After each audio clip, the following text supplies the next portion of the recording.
businesses fail? Number one, a lot of businesses fail because of a lack of a strong vision and purpose. Lack of strong vision and purpose. Lack of strong vision and purpose. When you study people in this part of the world, majority of them go into business for survival reasons. A lot of people go into business for what? For survival reason. What will I eat? What will I drink? How will I take care of my family? And a survival mindset cannot build a transgenerational business. So when you go into business because you just want to survive, so that you can have money to take care of yourself, it therefore means that any little trouble, any little challenge, I can't come and kill myself. You will find out that because you don't have a strong enough purpose, you don't have a strong enough vision, then you are going to give up by the way. Number two, failure to organize little details. All these are in the School of Money book, so you can go to our stand there and go and get any of the materials. Failure to organize little details. Now, big doors swing on small hinges. And many times, a lot of people take a lot of things for granted. As big as this all is, if there is a little hole in the roof and it begins to leak and you ignore it, what happens? With time, the hole will become wider. One day, it might be 1 year, 2 years, 5 years, 10 years, the whole place will be flooded. When you have a boat sailing on the sea and there is a hole in the boat and you refuse to take care of it, one day, water will come into the boat, you will sink. So a lot of businesses take things for granted. Little things, little things. And before you know it, it gets into a big thing. On Monday, I went on a tour of different locations with 26 of my staff.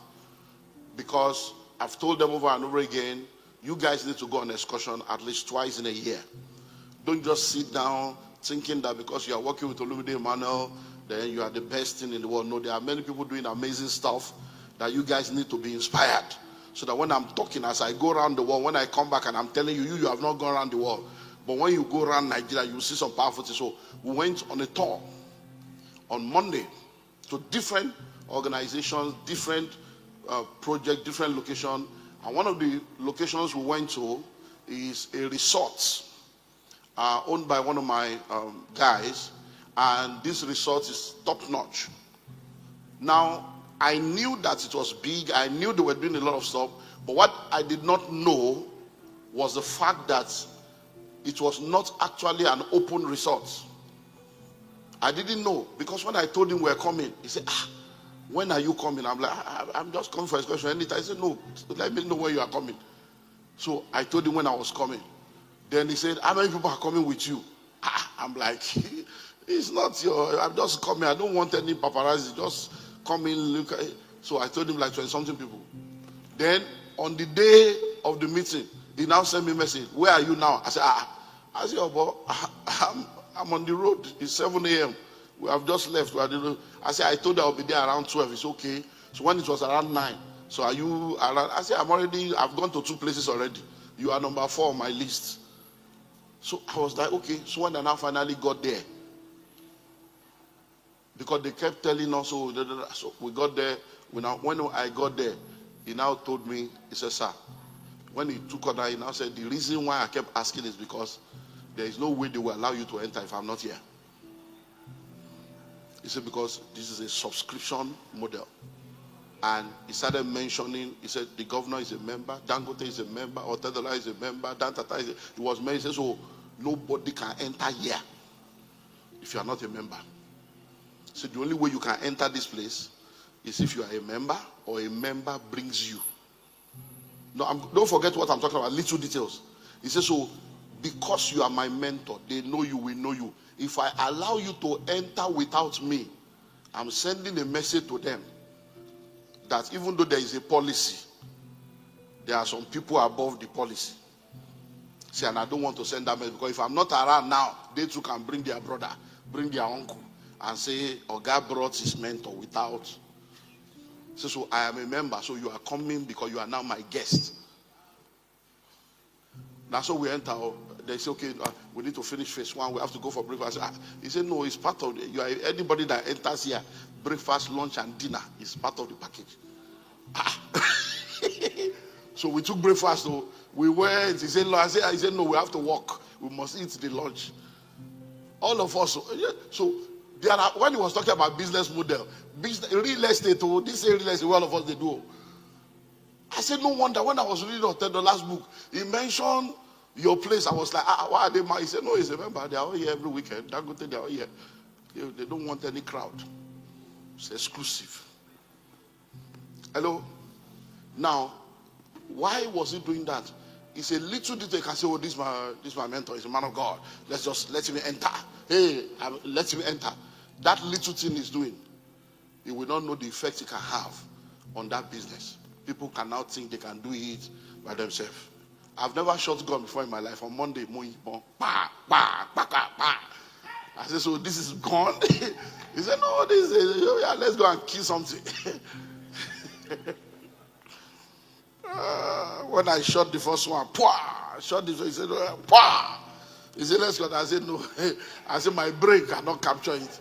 Because in one of my estates where I have, security, I know how much we are buying bullets. So when they bring the budget of bullets, so I was not as I call you 1 year, 70,000, 70,000, I say, so my brain was not, I say, I need to recalibrate my brain. I come on, you 70,000, like, By the time you do 10, someone like Katie, Hello. Failure to what? Organize little details. It's end of the month, you are not paying your staff. So it doesn't matter, they understand. Or you are balling around town. It may look little, but look those little things. Somebody steals money, you say, let's forgive him. 2 people are fighting in the office, you left them. Say, don't worry, settle it. No query, no discipline. All those little things you are doing, there are reasons why a lot of people get into trouble. Number 3, lack of staff loyalty. One of the greatest blessings you can have is to have faithful staff. Staff loyalty. Staff loyalty. Staff loyalty is very important because it can ruin your business. I have been a victim. I've been defrauded to the tune of billions. My staff have stolen money at a point. They were using my office to do other businesses. Over 240 million gone. At a point, they opened a different account. They were collecting money, writing receipts. It was entering a different account. At a point, it's still terrible. We had a meeting one time after discovering some fraud, because in those days we used to print receipts. We print plenty to be there. So they went into the receipt booklet with the connivance of the account, took a booklet that we have not yet gotten to, and then they were issuing receipts and collecting money. By the time we found out, we sat down. I will never forget that day till I die. I was sitting down, my lawyer was sitting down, general manager, accountant, and 2 policemen. And we sat down discussing how we are going to arrest the 2 people. And we agreed that by 5 a.m., the police will be there to carry them. We left the office around 7 p.m. in the night. By the time they got to those people's house by 5 a.m. the next day, their neighbor said, he come back yesterday night. Come pack load, saying they go. He come back yesterday night. So question, we finished meeting in the office around 7. They got there by 5 a.m. They say he came back. So they meet some of the people I sat down with. They are the people that say, I want back. So I was sitting down with Judas, sitting down with my enemy. If you go to my office now, you will see there the picture of Jesus and his disciples. Because while Jesus was sitting down there with his disciples, he said, one of you will betray me. That's not the key. When he said one of you will betray me, all of them said, is it I? Is it I? Is it I? That means all of them are skeleton. They were like, this man know what I talk. So you can be sitting down with people planning the next year, and in their mind, they are not going to be there with you next year.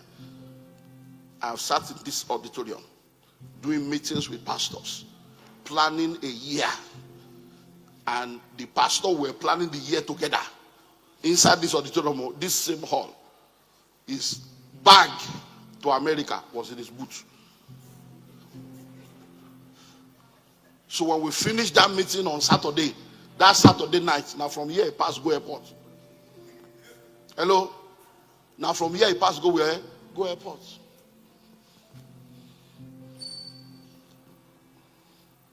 My friend here, Reverend Chris, let me use this. So he'll be back now. So now I consult for him. He has an hotel. So he brought me to consult for him. Guess what? The manager of the hotel, they have 3 suites. You know, suites. 3. The manager of the hotel with her husband and 2 children, they left their own house and relocated into the suite in the hotel. And that's where they were eating. All the offer they were eating from there. She changed the hotel. They put family picture inside. Then turned into their house. And he was not aware for over a year. Over 100 million stolen. And guess what? They were pastors in the ministry. Hello? So once they are cooking downstairs, Afang, bring 1 pot upstairs. They are cooking right, they were just enjoying that. They left the house that, I'm telling you, staff. So when you have a good staff, take care of them. Do what? Take care of them. Number 4, misplacement. Misplacement. When you misplace people, that is putting round peg in a square hole or triangular pen in a rectangular hole. What does that mean? There are some people that are introverts. There are people that are extroverts. There are people that are very analytic. There are people that are very disorganized. And that's why, have you ever met accountants before? They have attention to detail. They are very focused. They can stay in one place and check numbers. But you see some people, they can't be good accountants. Because while they are doing calculation, they are talking, they are on the phone, they will be making mistakes, joining numbers together. So, if you want your business to succeed, be sure that the people and your team, you are putting the right person in the right place. If you misplace people and put people in the wrong position, there will be trouble.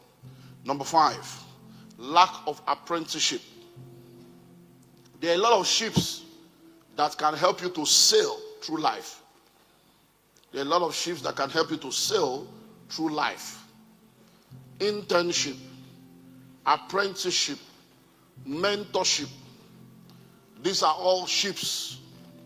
And if you look at it from the spiritual, worship, discipleship, fellowship. So lack of apprenticeship and mentorship is why some businesses fail. A lot of people don't know that there is a secret to every trade. Every trade has a secret. You don't just jump into it because you think you know. In 2021, I invested in a palm tree business with one of my mentees, and also invested in a cashew business with one of my mentees. They were my mentees. But in 2020, during COVID, I learned a lot through the lockdown. I made so much money, but I realized that majority of the people that were allowed to move around were called essential services. Media people were moving around. So I said, okay, I have media. I got that lockdown. Medical people were moving around. I had no investment in the medical field as of 2020. So I made up my mind. I was telling my wife, I said, so I was essential. We are not essential with all these things we are doing. Party life. They didn't consider church to be essential service. So all our anointing, they lock us down. I said, okay, I need to. So what did I do? Immediately after COVID, I started looking into investing in the medical field. So now we've invested in the medical field in about 3 continents now. And that's because of the experience of COVID. But another thing I saw in COVID was food. That no matter the lockdown, they were allowing us to go and buy food in supermarket. They were allowing us to go to the market between this. I said, okay, on this food thing. I've been saying I want to start this.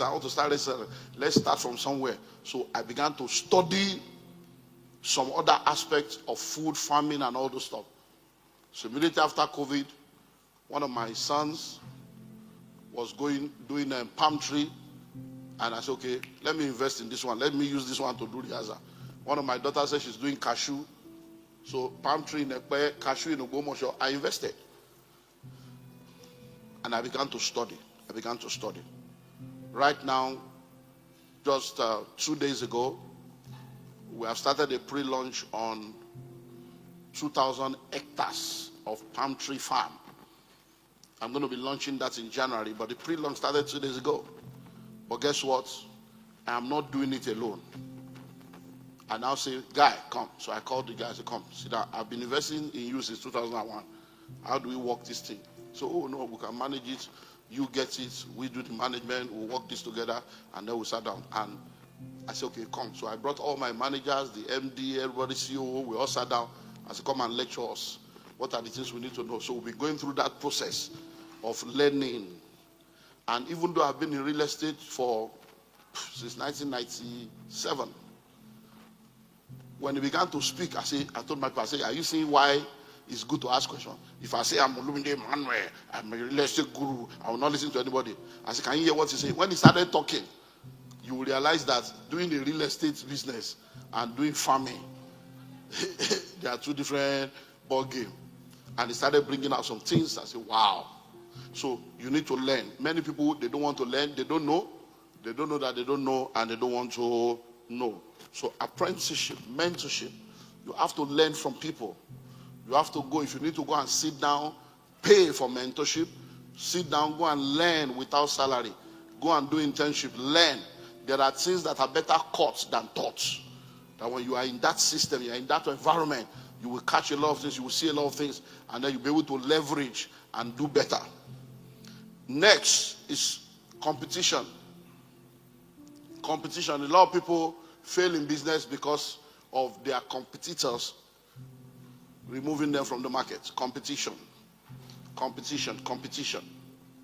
Now, in the world that we live in today, we say to you that collaboration is the new competition.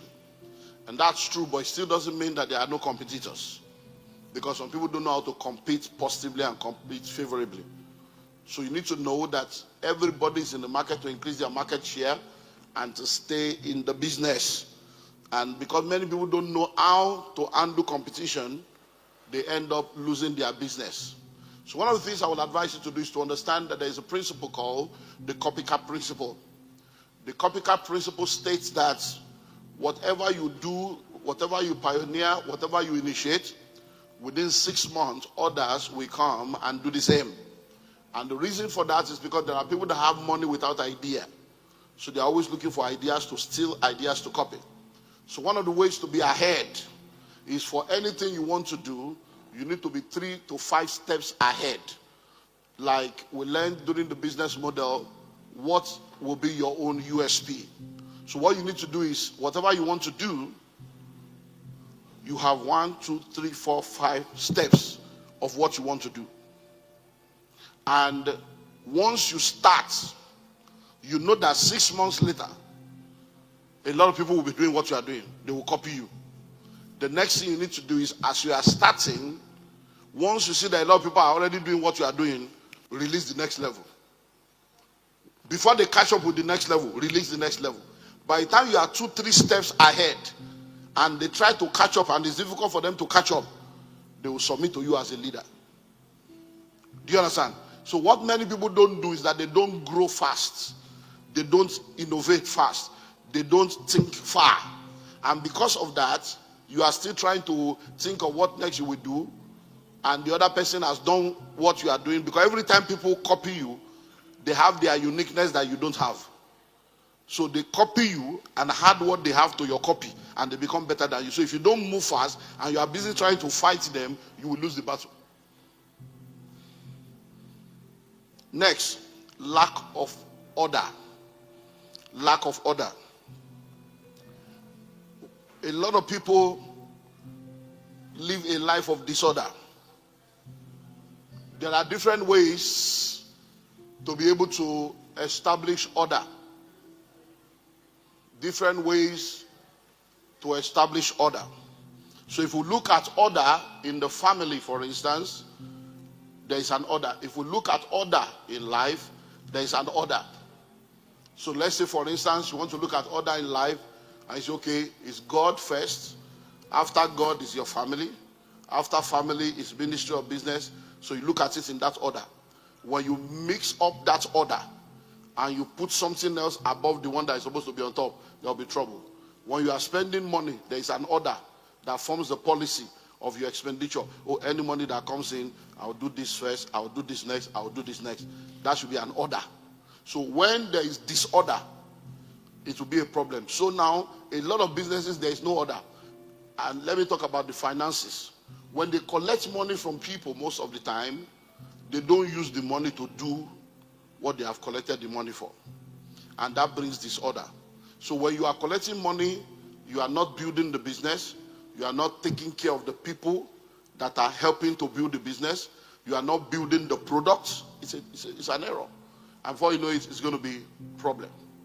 I was watching a little clip from a guy that was trying to advise another guy, and he was sharing on how he went into 800 million naira debt and how he came out of debt, and he was advising somebody else that is in debt. Say, look, I don't know you, but I've admired you from afar, and I've realized that you are in trouble now. People are advising you to run away. He said, please don't run away. He said, I went into debt, and this is why I went into debt, and I've watched you. I know that the mistake I made is the mistake you also made. And when he was talking, I'm like, so these people are still making this mistake.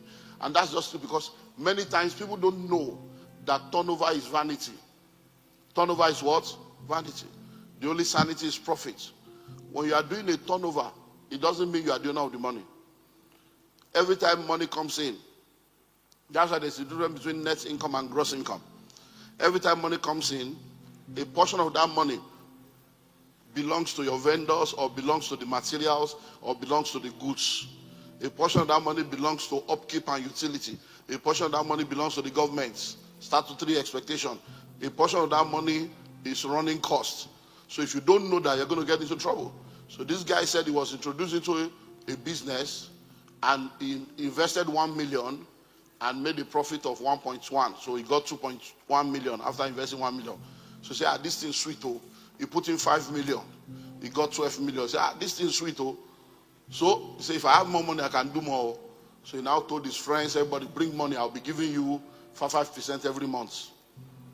So somebody gave him 50 million, 10 million. That's how people started closing their account number to give him money.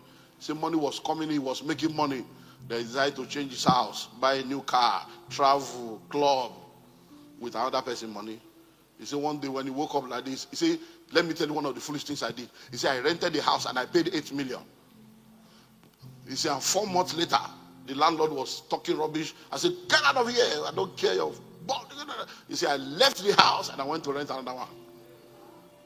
He said, I craze, I colo. You know, when I look back, I don't colo. He was talking to him. He said, you rent the house for 8 months with 8 million. 4 months later, you diverse for landlord. You verse come out. Go rent another one with another person's money. So that's disorder. Someone say disorder.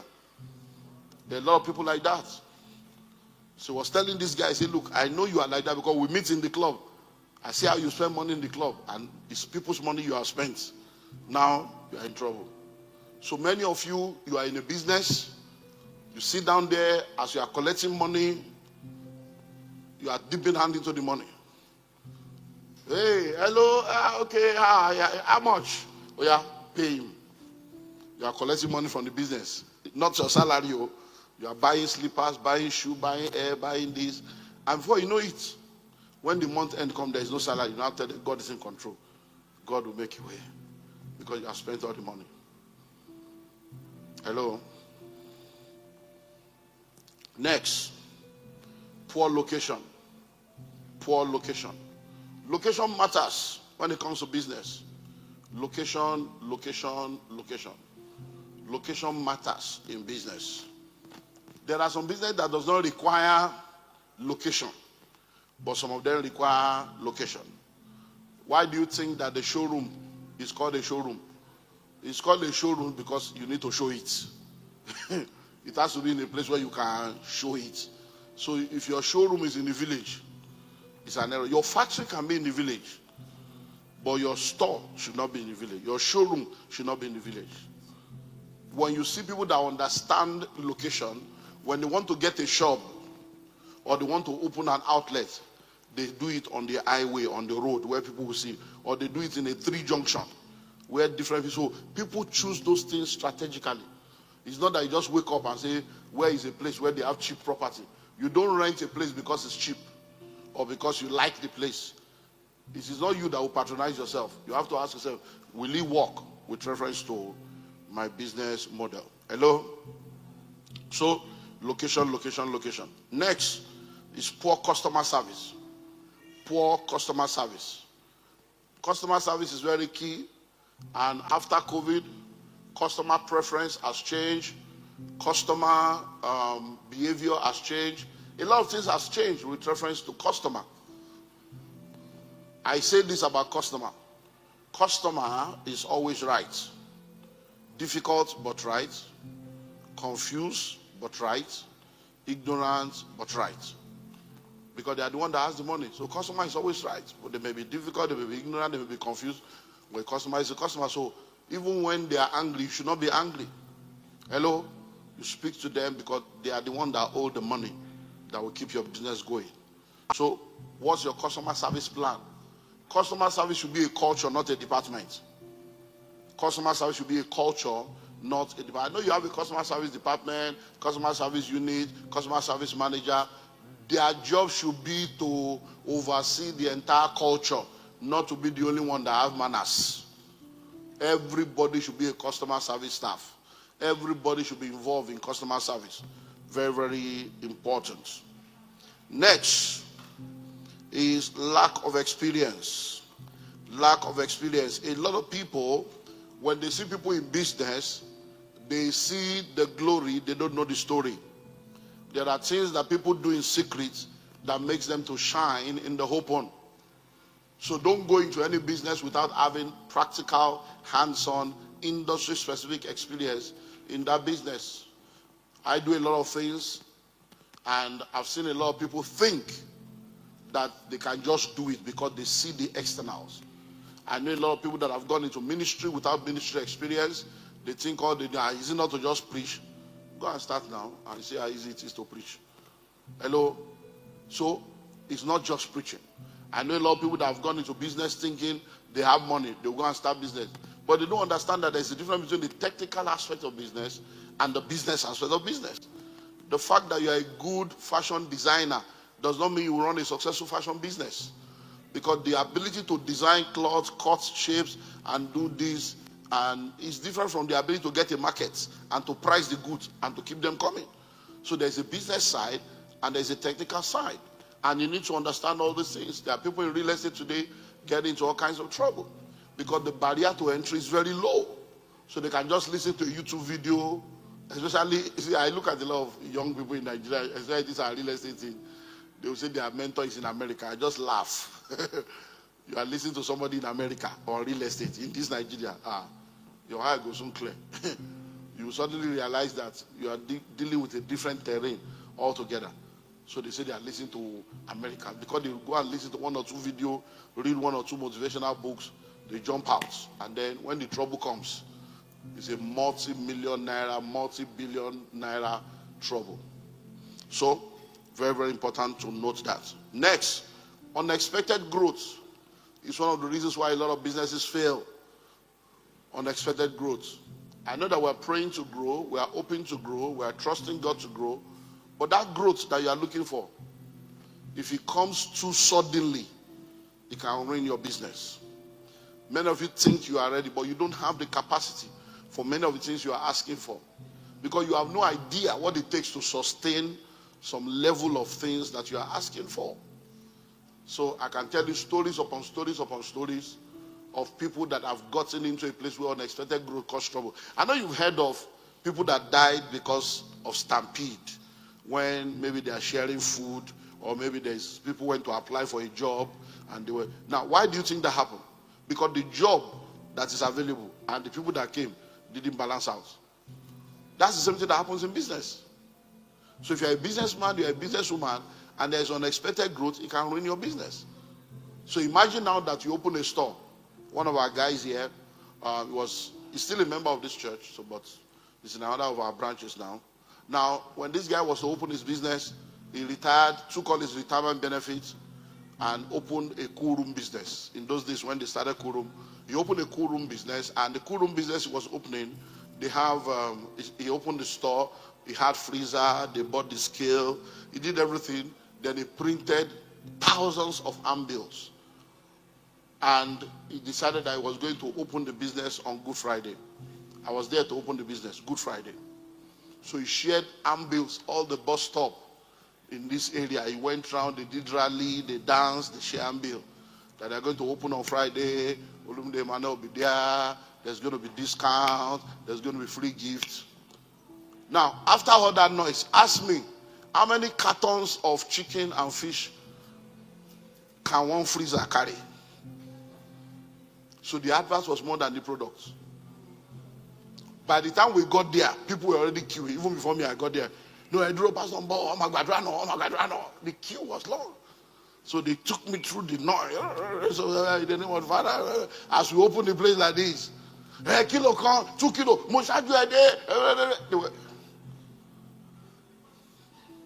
so I was still there when I hear, only just to talk, only was serious, nonsense. They were already insulting all of us before I left there. Because the fish finished, turkey finished in less than 1 hour. And people that have been waiting could not buy. Say, hey, they are going to that lake or whatever, they are going to bring more. I was told that by the time they will come back, it was 3 hours later, people have gone by. The next day, the business did not last 2 months. All his retirement benefit, everything. The guy didn't recover until tomorrow. What killed him? Too much. He had too much customer. He couldn't. So the news spread. I know bad news. People just spread bad news. Nobody went there to buy again. It's not village people. Hello. So many of these things, you need to understand how it works. Next, insufficient capital or too much capital can destroy your business. Insufficient capital. A lot of people are saying they don't have money. I need capital. I need capital. You better be happy you don't have capital. Because some people, it is the capital they had that made them to make mistake. I hope you know that when you don't have capital, if you make mistake, it's minimal. But when you have money, imagine if you make mistake without money, imagine if you had the money, you would have made mistake and lost money. So there are many things that when we look back now, like I said to you, life is lived forward, but understood backwards. When we look back now, we are grateful that we didn't have some money when we're looking for those money, because we'll have used the money to make the mistake. So don't ever think that God is unfair to you. There are many things you think you know. You think you are very powerful. It will shock you. Hello? It will what? Shock you. Because there is no business plan that goes according to plan. So, learn that and learn it very well. So when somebody is giving you money, don't put all the money in it. Check, do your test, get the proof of concept, and be sure before you start scaling, and then you can get into trouble. Next is overinvestment in fixed assets. Overinvestment in fixed assets. I've been a part of a lot of businesses that failed personally, where I am the one that started the business and the business failed, like 6. But I've also been a part, as a pastor, you'll be going to pray. I've also been a part of people's business where we went there to pray and the business still failed. So I understand this thing. And one of them is overinvestment in fixed assets. This guy got a miracle money, people supported him, say he needed 10 million, they gave him the 10 million. So he got 10 million interest-free, free of charge, a wolf money. And the guy, the day we went to open the office, after he had spent 10 million finish, I was there. Nobody said they tell me. That's when I now said, so what's the plan? We have prayed. I said, so what's the plan? So how are you getting customer? What's the pricing of your product? He said, hey, Pastor, that's the problem. I'm looking for money now to produce. I said, you are looking for, I thought you had 10 million. I said, hey, I've rented all. I said, what has office got to do with? Oh, they're going to pray. Is it miracle, 5 loaves and 2 fishes that you want to? So sometimes religion can ruin your life. People are just plain stupid. They will now say it's one demon, one village people. You are just a fool. How can you carry 10 million? But you show where worth any. If you had borrowed the money, will your brain not work? Because it's not just so. Sometimes having too much money, free money, is not good for people. It creates enablement, entitlement, and enables people's foolishness. The business, of course, didn't last one. Even the rent you pay Koloto. Business didn't last. He went back to get a job. Hello? Personal use of business funds is another thing that causes business to fail. And I think we have discussed that already. Personal use of business funds. You start a business, you now say you are moving, you relocate to the island. Your business is on the mainland, or the business that is producing the money is on the mainland, or you say you are going to the island. You now need a car, you now need to wake up very early, you are not considering your health. So business is in the Ikeja.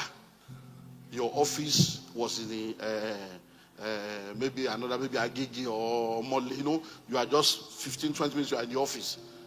That you can leave home by 8, get there by 8:30, you can close by 5, 6, 7, get home, still see your children. You now say you're a big boy, you now move to, some people say they are in Lekki, Ekpelo, Ekiti, they are already on the other side of the river. They say that you will now be spending 4 hours to Ikeja. Some people just don't have brain. Then you now say you want to relocate your family abroad. The money is coming from Nigeria.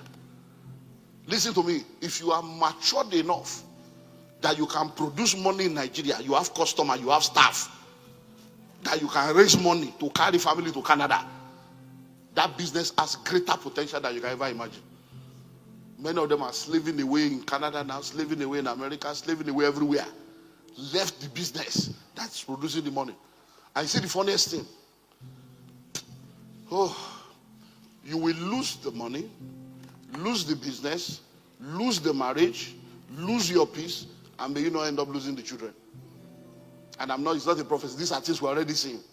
If I give you the mathematics of relocation, you will see the foolishness in it for many people. Anything that separates father and mother, and you have 2 homes, you're already in error. It's not in the covenant. There is no anybody that tells you that is working for them, they are lying to you. Where family is in one place, you are in one place, it's not working. It's a lie. They are just packaging it. Then for you to now do that, when I do the calculation, you need an average of 250 million naira per annum. If I explain it to you, you'll be shocked. I don't have enough time to offload that. 250 million per annum. So let me just give you a little mathematics. So your husband, wife, and 2 children. So say you are relocating. So maybe your wife wants to go to school.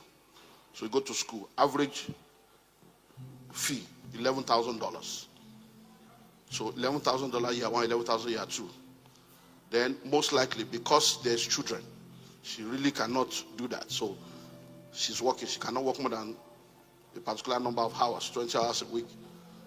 The money that is coming not going to work.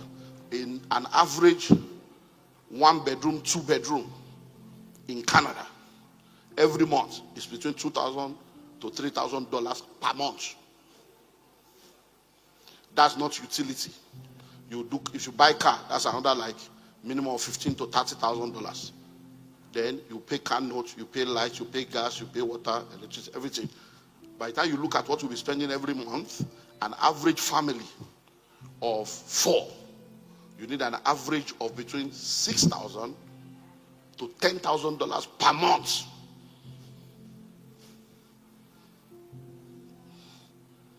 Times 12. Now that money is not that they are enjoying, it's that they are suffering, or they are living minimal life, just to make, because nobody is going to be having driver, cook, house girl. No, just normal basics. Then don't forget you are now in Nigeria. Now you now need to go there. So let's assume now that you decide to go. Many people do once a year, twice a year. If you decide to let's just do twice a year, that means you are seeing your family 6 months. If you decide to go twice a year, for you to be able to raise money to send them to that level, that means you are a businessman person. So you want to do business class. Average business class, even if you fly all the dead lowest level airline, that you are not doing the A class, the lowest level, I don't want to mention name, you do 6 million. So 6 million times 2 for the flight. Every other thing you will spend, then you will now go and do an average of 2 weeks or 3 weeks. Then don't forget that all that money you are spending, your wife is not making money. Oh. So it is from the same Nigeria that is bad, that you are changing naira to dollar, oh, to carry there. Oh. Then you will now go there. All the discussion that cannot be made on the phone, she's already waiting, frustrated, because she's the only one shoveling snow. She's the only one taking care of children. While you are busy raising money, I'm tired. What am I doing here? You need to be here. You need to be here. So you are still failing as a husband. Then after you now get there, that 3 weeks, you may not even see Jerusalem. Because you are still fighting over, is that why, okay, yeah, is that why you are here? Am I a prostitute? Did you just come here because, so you fight that one. Maybe it's a day to return it. They will now say, okay, let's do one just so that you will not go empty-handed. They will now humiliate you as if you are a chimp because you are a Christian. When there is free babes that you can be doing for free. But because you choose to be a Christian. No, I'm telling you. I can't say one. Don't envy anybody. After you have spent all that money. Because I was still telling myself, but look, it's painful. But I told you this thing. Your wife will now tell you, what have you done for me? I'm not even enjoying anything. You now say, what? After all the money I've paid. But she's not lying, no. It's painful, but she's not lying. Because when you were traveling, she's not the one that traveled. You came 4 times a year. You are the one that came 4 times a year. She's not the one that came. You are the one. So that money you are spending is you that spend it. You see, I pay rent. If you were not married to her, you will see pay rent now. I spend it. So at the end of the day, what is it clothes you bought for me? Is it shoe you bought for me? Is it? You'll be shocked at what people are going through. Personal use of business fund, funding dreams that produce nothing. So you are following passion. My dear passion. Well, God bless you all. I see you.